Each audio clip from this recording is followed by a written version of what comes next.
Good morning प्यारे बच्चों, कैसे हो आप सब लोग। मैं आशा करता हूँ कि आप अच्छे होंगे, स्वस्थ होंगे, बेहतर होंगे। प्यारे स्टूडेंट्स, आज की क्लास जनरल साइंस की होगी ऑल कम्पिटिटिव एग्ज़ाम के लिए, और ख़ास तौर से रेलवे के सभी एग्ज़ाम्स के लिए आज की क्लास बहुत ही ज़्यादा हेल्पफुल होने वाली है। स्टूडेंट्स, प्यारे बच्चों,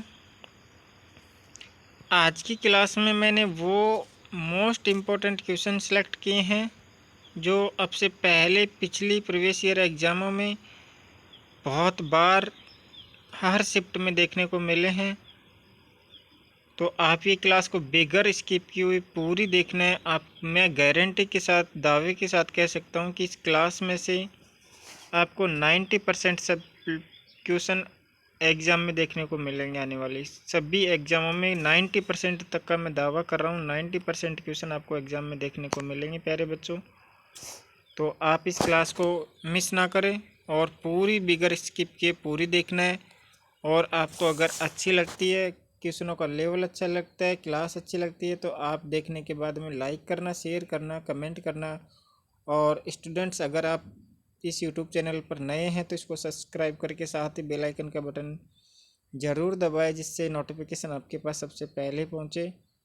तो प्यारे बच्चों, मैंने आपसे बोला था इस चैनल पर मैं 10,000 जीके जीएस के क्वेश्चन कंप्लीट करवा दूंगा एग्ज़ाम से पहले पहले, और मैथ और रीजनिंग की क्लास में मैं बहुत जल्दी प्रोवाइड करवाने वाला हूं। तो आप बेफिक्र रहें, बिल्कुल टेंशन नहीं लेनी। आपको कहीं भी किसी और जगह तैयारी करने की कोई ज़रूरत नहीं है। करंट अफेयर्स की मैं हर वीकली, साप्ताहिक में डालता रहता हूं, तो आपको उसकी भी टेंशन नहीं लेनी। आपकी सारी चीज़ें एक ही चैनल पर हो जाएगी।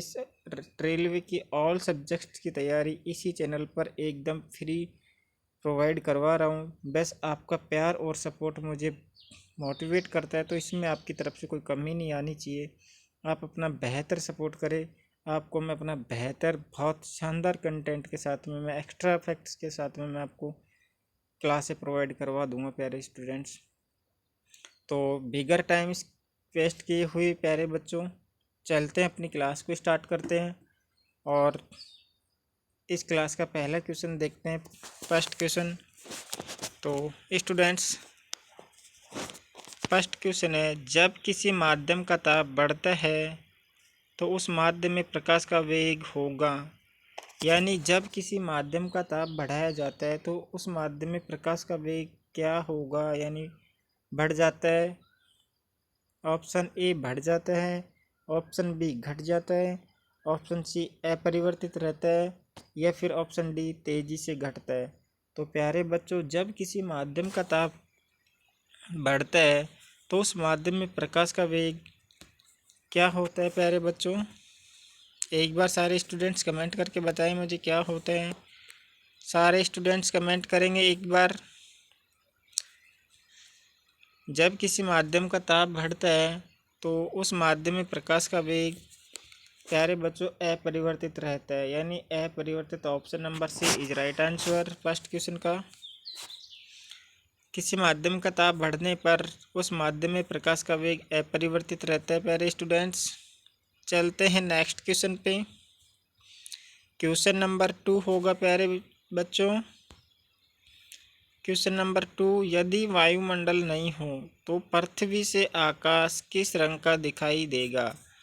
स्टूडेंट्स, अगर वायुमंडल नहीं हो तो पृथ्वी से देखने पर आकाश का रंग किस कलर का दिखाई देगा प्यारे बच्चों।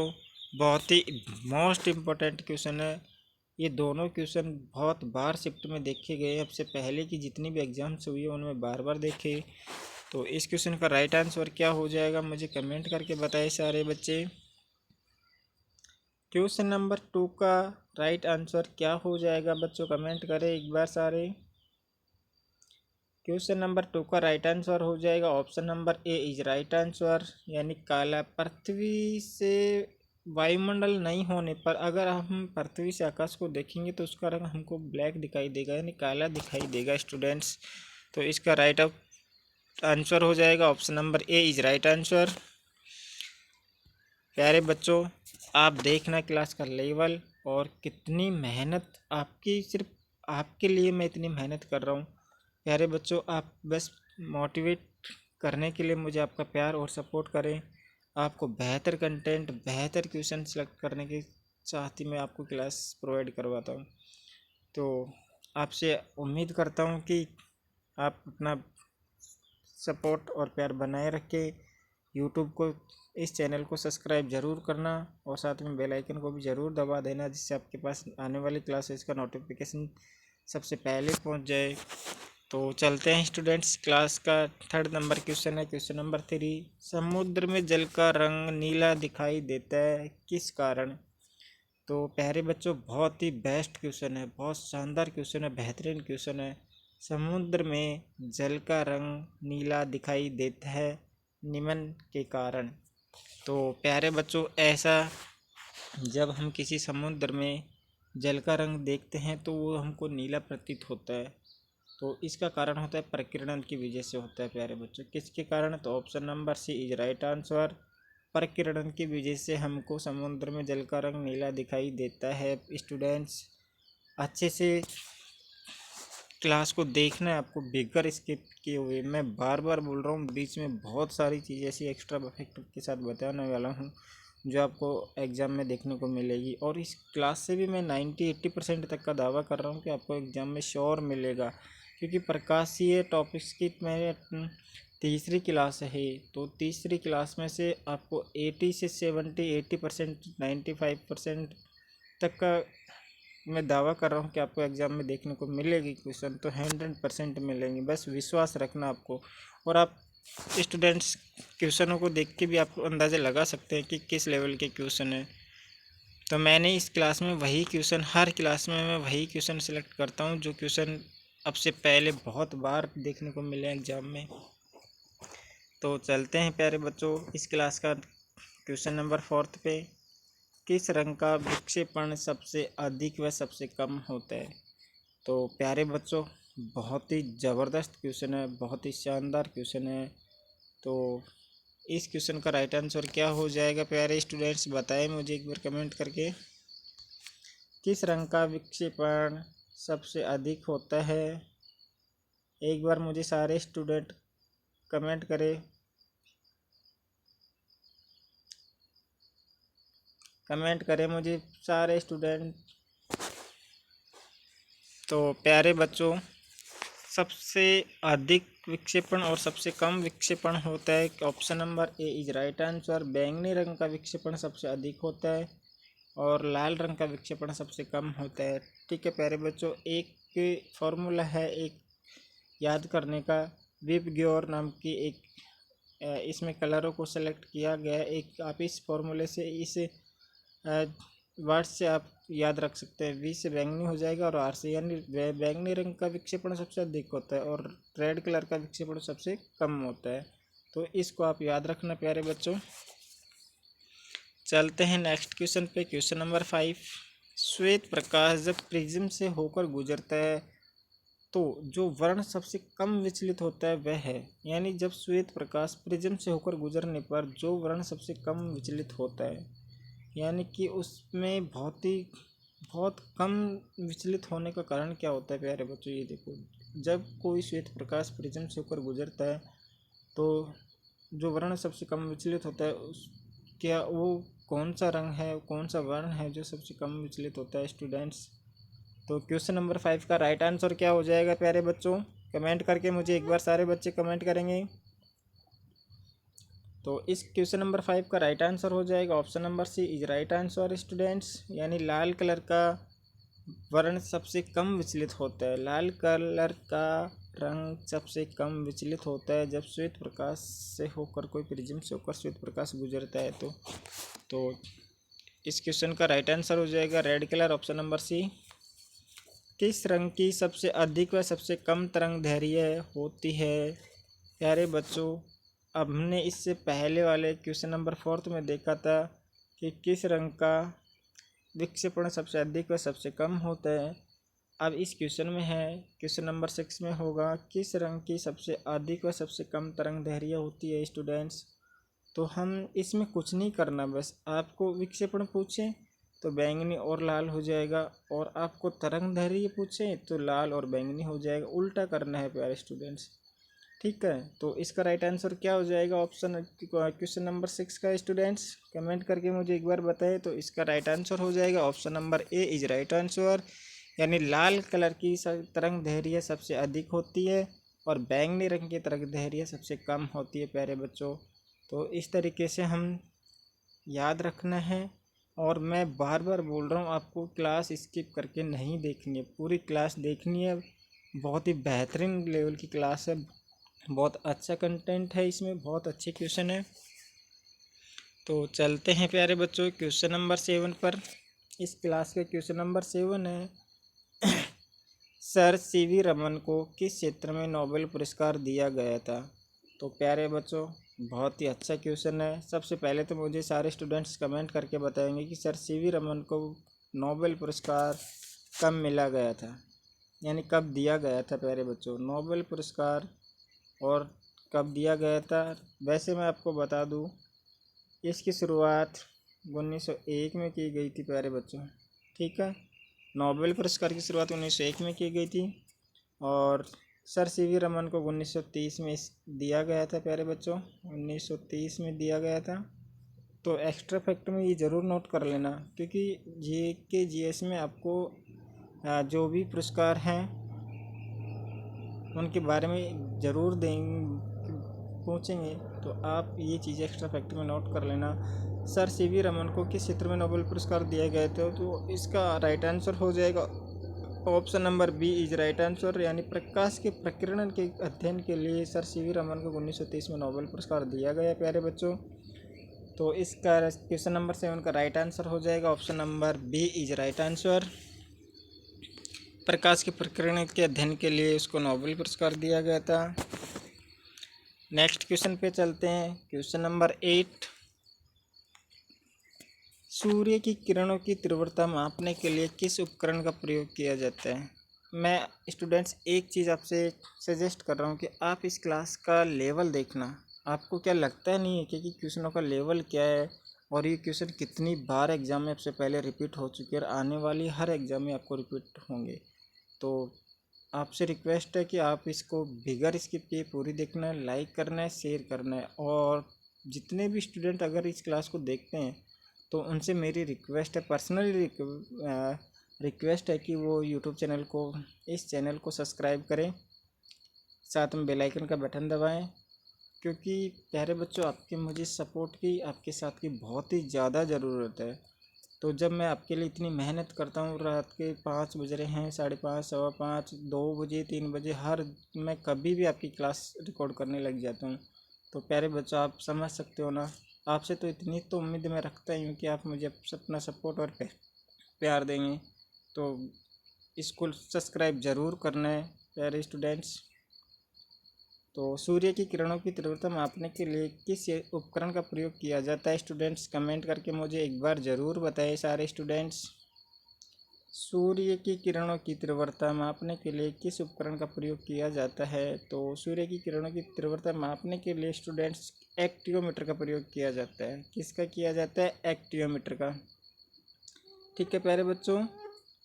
तो इस क्वेश्चन का राइट आंसर हो जाएगा ऑप्शन नंबर सी। चलते हैं नेक्स्ट क्वेश्चन पे, क्वेश्चन नंबर 9। एसआई पद्धति में लेंस की शक्ति की इकाई क्या होती है? प्यारे स्टूडेंट्स बहुत ही अच्छा क्वेश्चन है, बहुत ही बेहतरीन क्वेश्चन है प्यारे बच्चों, इसलिए कहता हूँ कि क्वेश्चन क्लास को स्किप नहीं करना। पता नहीं बीच में मैं क्या बता दूँ आपको और वो ही एग्ज़ाम में आ जाए। वैसे तो मैंने बोल ही रखा है कि 80% आपको एग्ज़ाम में देखने के मिलेंगे क्वेश्चन, फिर भी आपको बिगर स्किप किए देखना है। तो इस एसआई पद्धति में लेंस की शक्ति का मात्रक क्या होता है? तो इसका एसआई मात्रक होता है लेंस की शक्ति का डायोप्टर, ठीक है प्यारे बच्चों। क्वेश्चन नंबर 9 का राइट आंसर हो जाएगा डायोप्टर। चलते हैं नेक्स्ट क्वेश्चन पे, क्वेश्चन नंबर 10। पानी में हवा के बुलबुले dot dot dot dot dot की तरह काम करते हैं। पानी में हवा के बुलबुले खालिस्तान की तरह काम करते हैं। ऑप्शन है ए उत्तल लेंस की तरह, ऑप्शन नंबर बी अवतल लेंस की तरह, ऑप्शन नंबर सी उभयतल लेंस की तरह, और ऑप्शन नंबर डी इनमें से कोई नहीं। तो पानी में हवा के बुलबुले किसकी भांति काम करते हैं? तो प्यारे बच्चों, इसका राइट आंसर हो जाएगा पानी में हवा के बुलबुले अवतल लेंस की भांति काम करते हैं। तो यहाँ पे क्या हो जाएगा प्यारे स्टूडेंट्स? अवतल लेंस की भांति काम करते हैं। तो क्वेश्चन नंबर 10 का राइट आंसर हो जाएगा option number B is right answer. चलते हैं नेक्स्ट क्वेश्चन पे प्यारे स्टूडेंट्स। क्वेश्चन नंबर 11, निम्न में से कौन सा मैग्नीफाइंग ग्लास की भांति प्रयुक्त होता है? यानी क्वेश्चन नंबर 11 बहुत ही अच्छा क्वेश्चन है, स्टार मार्क कर लेना स्टूडेंट्स। निम्न में से कौन सा मैग्नीफाइंग ग्लास की भांति प्रयुक्त होता है? बहुत अच्छा क्वेश्चन है। तो मुझे एक बार सारे बच्चे कमेंट करेंगे, प्यारे बच्चों कमेंट करें एक बार सारे स्टूडेंट्स, कौन सा मैग्नीफाइंग ग्लास की भांति प्रयुक्त होता है प्यारे बच्चों? तो इसमें हो जाएगा, इसका राइट आंसर हो जाएगा क्वेश्चन नंबर 11 का राइट आंसर हो जाएगा option number C is right answer. यानी अभिसारी लेंस मैग्नीफाइंग ग्लास की भांति प्रयुक्त होता है स्टूडेंट्स। ठीक है, मैग्नीफाइंग ग्लास की भांति अभिसारी लेंस प्रयुक्त होता है। Right answer option number C is question number 11। तो स्टूडेंट चलते हैं इस क्लास के नेक्स्ट क्वेश्चन पे। क्वेश्चन नंबर 12, निम्न में से कौन सा दर्पण प्रकाश किरणों को एक बिंदु पर संकेंद्रित करने के लिए प्रयोग में लिया जाता है? यानी ऐसा कौन सा दर्पण है जो प्रकाश की किरणों को एक बिंदु पर एकत्रित कर सकता है, इकट्ठा कर सकता है? प्यारे बच्चों, इसमें यही पूछ रहा है इस क्वेश्चन में कि ऐसा कौन सा दर्पण है, ठीक है, जो प्रकाश की किरणों को एक बिंदु पर संकेंद्रित करने के लिए प्रयोग में लिया जाता है। तो इसका राइट आंसर हो जाएगा option number B is right answer, यानी अवतल दर्पण हो जाएगा। अवतल दर्पण का प्रयोग प्रकाश की किरणों को एक बिंदु पर संकेंद्रित करने के लिए प्रयोग में लिया जाता है। तो क्वेश्चन नंबर 12 का राइट आंसर हो जाएगा option number B is right answer. प्यारे बच्चों कमेंट करके बताएंगे आपको कैसा लगा और ये क्लास देखने में कितना अच्छा लग रहा है, आपको क्लास पसंद आ रही है, मेरा पढ़ाने का तरीका। क्योंकि स्टूडेंट्स एक तो सबसे बड़ी बात तो ये है कि मैं आपके प्यार के लिए, आपको इतना सपोर्ट करने के लिए मैंने सारी चीज़ें फ्री की हुई है। दूसरी चीज़, दिन में और रात में इतनी मेहनत करता हूँ कि ये सारे PDF नोट्स PDF बनाने के लिए मुझे क्वेश्चनों को ऐसे सेलेक्ट करना होता है, बहुत ही ज़्यादा प्रॉब्लम है, लेकिन मैं उस सब से वो कर लूँगा। सिर्फ आपका प्यार और आपका सपोर्ट चाहिए, मुझे कोई दिक्कत नहीं है, मैं हर तरीके से मेहनत करने के लिए तैयार हूँ। सिर्फ आपको, मेरा एक ही गोल है कि इस बार रेलवे पार, जितने भी स्टूडेंट्स इस चैनल पे तैयारी कर रहे हैं उनको सिर्फ इस बार किसी भी हालत में 2024 में रेलवे की नौकरी के सपना पूरा कराना मेरा काम है। तो आप कंटिन्यू इस चैनल पे बने रहना, और आने वाले टाइम में मैं इसकी क्लासों की संख्या भी मैं ज़्यादा बढ़ाने की कोशिश कर रहा हूँ कि रोज़ की आपको कम से कम 2, 3, 4 क्लासें प्रोवाइड कराऊँ। चारों सब्जेक्ट की 4 क्लास रोज़ की आनी चाहिए। तो वो मैं धीरे धीरे कर रहा हूँ, अभी प्रोसेस चल रहा है। और प्यारे बच्चों, कुछ दिन में बहुत जल्दी आपको एक चीज़ें देखने को मिलेगी कि मैं बहुत जल्दी लाइव आके पढ़ाने की मैं कोशिश कर रहा हूँ। तो थोड़ा उसके लिए सेटअप तैयार करवा रहा हूँ। प्यारे बच्चों, एक बार अपना कमेंट करना और चैनल को ज़रूर सब्सक्राइब कर लेना स्टूडेंट्स। तो चलते हैं नेक्स्ट क्वेश्चन पे। क्वेश्चन नंबर 13, रेडियो तरंग की तरंग दैर्घ्य होती है?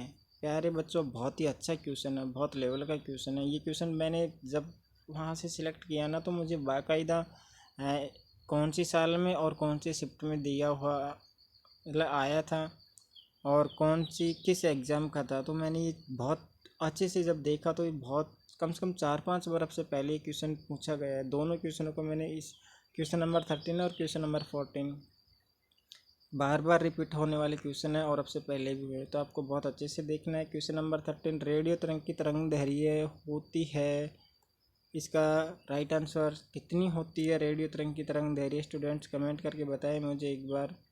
तो क्वेश्चन नंबर 13 का राइट आंसर हो जाएगा option number A is right answer 3.66 into 10⁻² metre is right answer. ठीक है स्टूडेंट्स, इसको नोट कर लेना प्यारे बच्चों। चलते हैं क्वेश्चन नंबर 14 पर। विद्युत चुंबकीय तरंगों की तरंग दैर्घ्य होती है। इससे पहले वाले क्वेश्चन में स्टूडेंट्स रेडियो तरंग की थी, अब इस क्वेश्चन नंबर 14 में विद्युत चुंबकीय तरंगों की तरंग दैर्घ्य। तो दोनों क्वेश्चन बहुत मोस्ट इम्पोर्टेंट क्वेश्चन है, स्टार मार्क कर लेना और साथ में नोट भी कर लेना अपने क्वेश्चन बैंक। ठीक है प्यारे बच्चों, तो इस विद्युत चुंबकीय तरंगों की तरंग दैर्घ्य होती है, एक बार सारे बच्चे कमेंट करके बताएंगे मुझे कि इसका आंसर क्या हो जाएगा। तो क्वेश्चन नंबर 14 का राइट आंसर हो जाएगा option number A is right answer 3.66 into 10⁻³ metre is right answer. ठीक है स्टूडेंट्स, तो विद्युत चुंबकीय तरंगों की तरंग दैर्घ्य option number A is right answer. ये क्लास का सेकंड लास्ट क्वेश्चन था 14 नंबर का प्यारे स्टूडेंट्स। और चलते हैं इस क्लास का लास्ट क्वेश्चन, क्वेश्चन नंबर 15। सबसे कम तरंग लंबाई वाली किरणें होती है, यानी ऐसी कौन सी किरणें हैं जो सबसे कम दूरी की होती है प्यारे बच्चों? इसका राइट आंसर क्या हो जाएगा? सबसे कम लंबाई वाली किरणें होती हैं, कौन सी तरंग होती है जो सबसे कम लंबाई तक पहुंच पाती है, सबसे कम दूरी तक पहुंच पाती है? तो इसका राइट आंसर क्या हो जाएगा स्टूडेंट्स, एक बार मुझे कमेंट करके ज़रूर बताएं। और सारे बच्चे एक बार पूरी क्लास देखने के बाद में इसको लाइक करना है, शेयर करना है, सब्सक्राइब करना है इस चैनल को, और साथ में बेल आइकन का बटन भी दबाना है जिससे आपके पास आने वाले हर एग्ज़ाम का नोटिफिकेशन सबसे पहले पहुंचे। तो प्यारे बच्चों, इसका राइट आंसर हो जाएगा गामा किरणें सबसे कम लंबाई वाली किरणें होती है। तो प्यारे बच्चों, गामा किरणें सबसे कम लंबाई वाली किरणें होती है, तो option number D is right answer. प्यारे बच्चों, बने रहना इस चैनल पर। मैंने आपसे दावा किया है, प्रॉमिस किया है कि आपको बेहतर से बेहतर कंटेंट के साथ में सिलेबस पूरा करवाने की जिम्मेदारी मेरी है। सिर्फ आप विश्वास रखना, मेहनत करना कंटिन्यू। और प्यारे बच्चों, एक बार आप सारे बच्चे मुझे कमेंट करेंगे कि क्या इस चैनल पर एक टेस्ट सीरीज़ का आयोजन किया जाए, क्या एक सप्ते में एक बार टेस्ट सीरीज लगवाई जाए क्या प्यारे बच्चों? तो आप एक बार कमेंट करके मुझे ज़रूर बताएं। आने वाले एग्ज़ाम के लिए जितनी भी एग्ज़ाम्स होगी रेलवे की, उनकी मैं टेस्ट सीरीज चालू करने का मेरा एक मन है, तो आप बताएं ज़रूर कि चालू कर दी जाए क्या। तो और प्यारे बच्चों, ज़रूर आपका प्यार और सपोर्ट ज़रूर मुझे बहुत मोटिवेट करता है। आप अपना प्यार और सपोर्ट बनाए रखना, ज़्यादा से ज़्यादा शेयर करना है, ज़्यादा से ज़्यादा सब्सक्राइब करवाने हैं प्यारे बच्चों, और आपको खुद को भी करना है और मुझे बताना है कि क्लास कैसे लगी आपको। तो प्यारे बच्चों, आज की क्लास यहीं समाप्त होती है। नेक्स्ट क्लास मैं आपको शाम तक प्रोवाइड करवा दूंगा, 5-6 बजे के बीच में एक और क्लास में पॉलिटिकल साइंस की क्लास से अपलोड कर दूंगा। तो आप उस क्लास को भी बहुत सारा प्यार देना है प्यारे बच्चों। आपसे बहुत उम्मीद है, आप अपना प्यार और सपोर्ट करोगे तो मैं आपको बहुत बेहतरीन तरीके की, बहुत अच्छे लेवल की तैयारी कराने का मैं वादा करता हूँ आपसे। तो अपना ध्यान रखना, अपना ख्याल रखना स्टूडेंट्स, और अपनी तैयारी को बेहतर ढंग से कंटिन्यू करते रहना। एक दिन और 2024 में आपको सफल करवाने की जिम्मेदारी मैंने उठाई है। तो आप विश्वास के साथ बने रहना। इस YouTube चैनल पे बहुत अच्छे से अच्छा कंटेंट आपको देखने को मिलेगा YouTube पर, जहाँ पहली बार आपको ऐसी चीज़ें एकदम फ्री में प्रोवाइड करवा रहा हूँ मैं। तो अभी मौका है आपके पास में कि लग जाइए अपनी तैयारी को बेहतर ढंग से करने के लिए। इससे बेस्ट कंटेंट आपको पूरे YouTube पे नहीं मिलेंगे, बेस्ट क्लास है आपको पूरे YouTube पे नहीं मिलेगी, तो और वो भी एकदम फ्री में। तो प्यारे बच्चों, मिलते हैं नेक्स्ट क्लास में। अपना ध्यान रखना। Take care, bye bye.